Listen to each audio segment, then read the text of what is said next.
नमस्कार।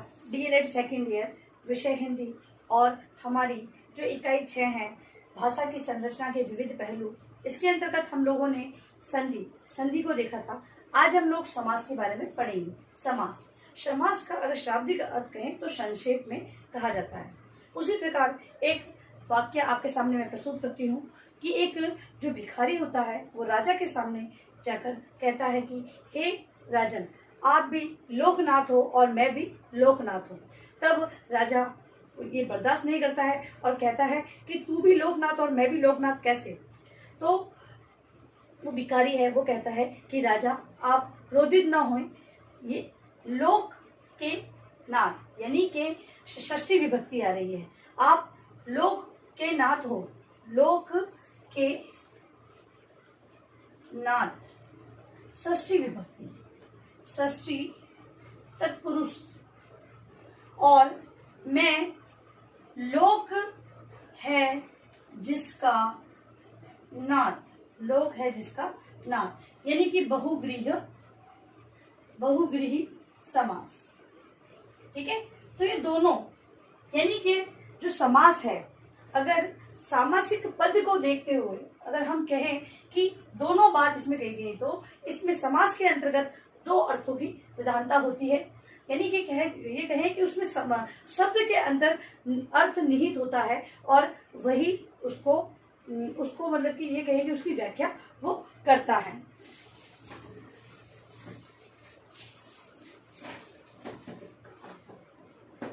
अब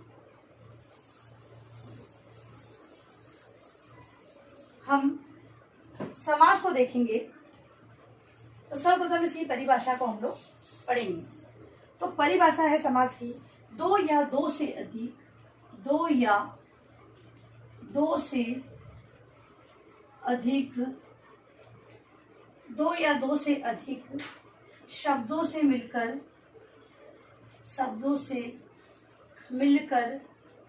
बना, दो या दो से अधिक शब्दों से मिलकर बना हुआ नया सार्थक शब्द समास कहलाता है। समास कहलाता है। दो या दो से अधिक शब्दों से मिलकर बना नया सार्थक जिसका कोई अर्थ हो, समास कहलाता है।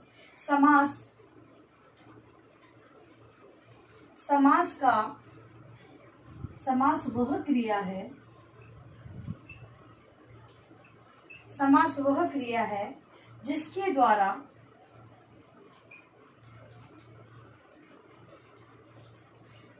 द्वारा कम से कम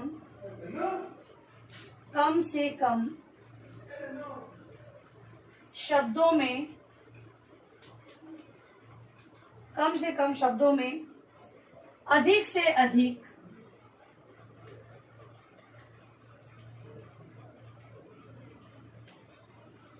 से अधिक अर्थ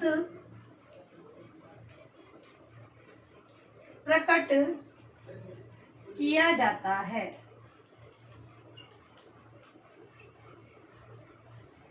समास का शाब्दिक अर्थ, समास का शाब्दिक अर्थ है संक्षेपण। समास का शाब्दिक अर्थ है संक्षेपण है। अब जैसे राजा का पुत्र, तो उसे कहते हैं राजपुत्र। ठीक है, इस प्रकार से अब हम लोग समास के प्रकार या भेदों के बारे में बात करेंगे।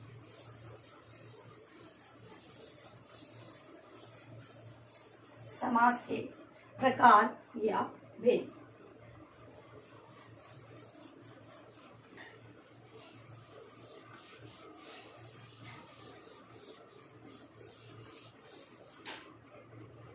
तो समास को ऐसे तो हम लोग 6 प्रकारों में पढ़ते हैं। पहला है अव्ययी भाव, दूसरा तत्पुरुष, तीसरा जो है वो है बहुव्रीहि,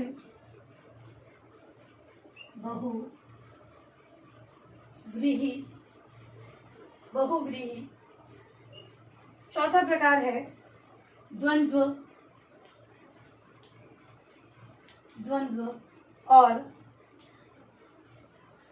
फिर है कर्मधारय, और लास्ट में हम पढ़ते हैं द्विगु समास। ये 6 प्रकारों को हम सामान्य रूप से इसका अध्ययन करते हैं। हम अपने जो पाठ्यक्रम है उसके अंतर्गत भी इन 6 प्रकारों को पढ़ेंगे। तो पहला है अवयवी भाव समास। अवयवी भाव समास, इसकी परिभाषा, इस समास में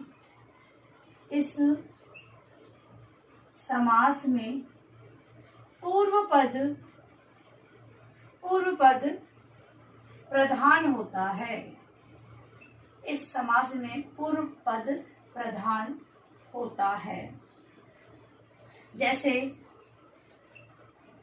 प्रतिदिन, अब इसको अगर हम विच्छेद करें तो दिन, और फिर है यथाशक्ति,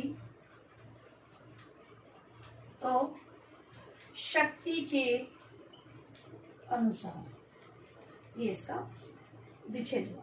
ठीक है, तो यहाँ पर प्रथम पद प्रधान होता है। दूसरा है तत्पुरुष समास। तत्पुरुष समास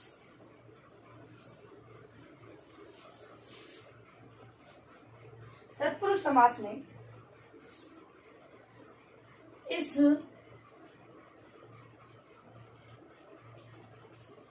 समास में पूर्व पद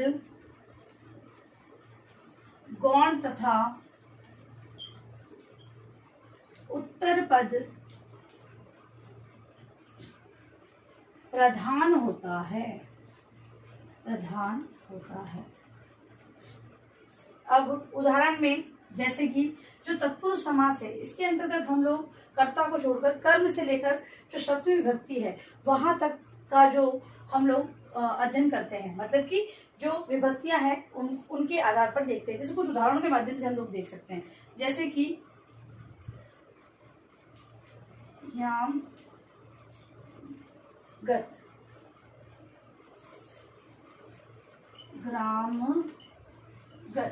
ग्रामगत, तो गांव को गया। यहाँ पर विभक्ति के रूप में हम द्वितीय विभक्ति, जो द्वितीय तत्पुरुष है, आएगा। फिर है दूसरा है शोकाकुल, तो इसका जो विच्छेद किया तो शोक में आकुल, यानी कि यहाँ पर तृतीय तत्पुरुष की बात की गई है। तृतीय तत्पुरुष। इसके बाद सत्याग्रह का विच्छेद किया, सत्य के लिए आग्रह। अब यहाँ पर चतुर्थी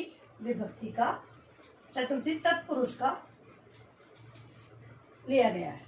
ठीक है, तो ये है। अब पंचमी, षष्ठी और सप्तमी, इन तीनों के उदाहरण आपको अपने उत्तर पुस्तिका में लिखने हैं। अब हम अगला जो प्रकार है वो है बहुव्रीहि, उसके बारे में चर्चा करते हैं। बहुव्रीहि समास।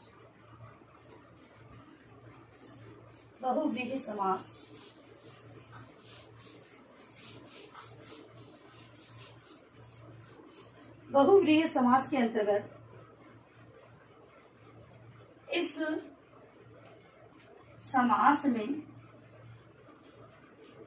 समास में दोनों पद गौण होते हैं।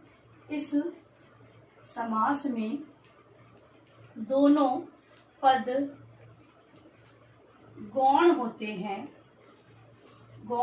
हैं तथा अन्य पद प्रधान होता है, अन्य पद प्रधान होता है। लेकिन अन्य पद ज्ञान से,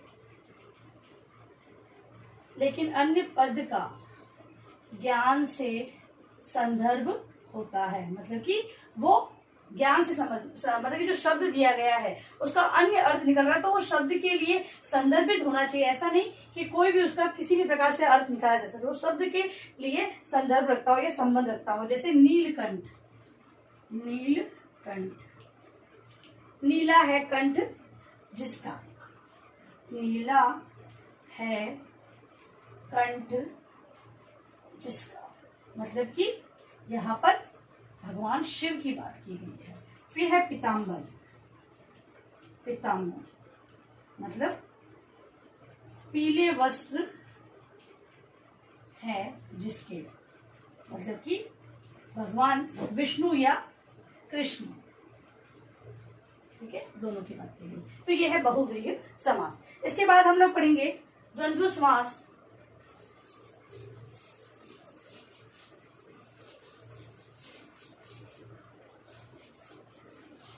द्वंद्व समास, यहाँ पर और का लोप होता है। इस समास में दोनों ही पद प्रधान होते हैं, दोनों पद प्रधान होते हैं। इसमें एक कहीं पर पूर्व होता है, कहीं पर उत्तर, लेकिन इसमें दोनों पद प्रधान होते हैं। इसमें दोनों पदों को जोड़ने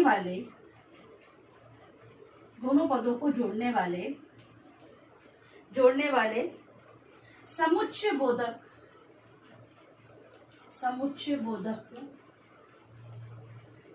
समुच्चय बोधक पदों का लोप होता है।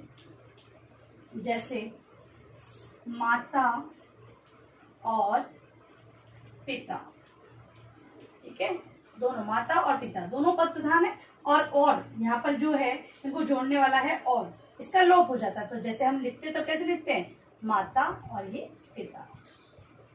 इसके अलावा और उदाहरण है सुख और दुख। तो हम पढ़ते हैं इसको ऐसे, लिखते हैं ऐसे, सुख और दुख, ठीक है। तो ये था हमारा द्वंद्व समास। अब हम बात करेंगे कर्मधारय समास की। कर्मधारय समास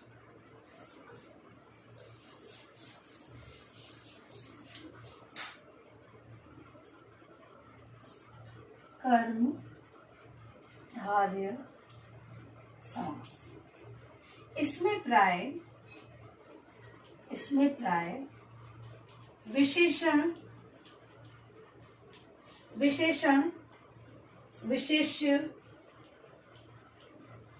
विशेषण विशेष्य का अथवा उपमान उपमेय का संबंध होता है। इसमें विशेष्य या उपमान उपमेय का संबंध होता है। जैसे नीलकमल, तो नीला है जो कमल, इसके अलावा दूसरा उदाहरण है इसका चंद्रमुख, तो चंद्र के समान मुख,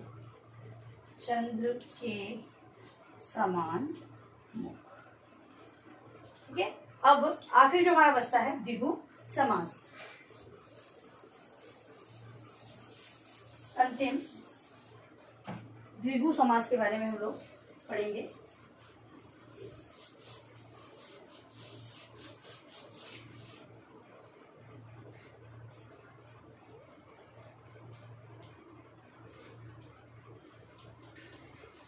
द्विगु समास, इस समास का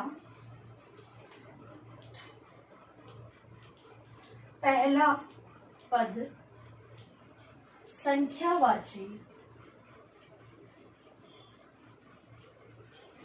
संख्यावाची विशेषण होता है। संख्यावाची विशेषण होता है। जैसे त्रिफला, उदाहरण है त्रिफला, मतलब तीन फलों का समाहार। दूसरा उदाहरण देखेंगे त्रिभुज, तीन भुजाओं का समाहार।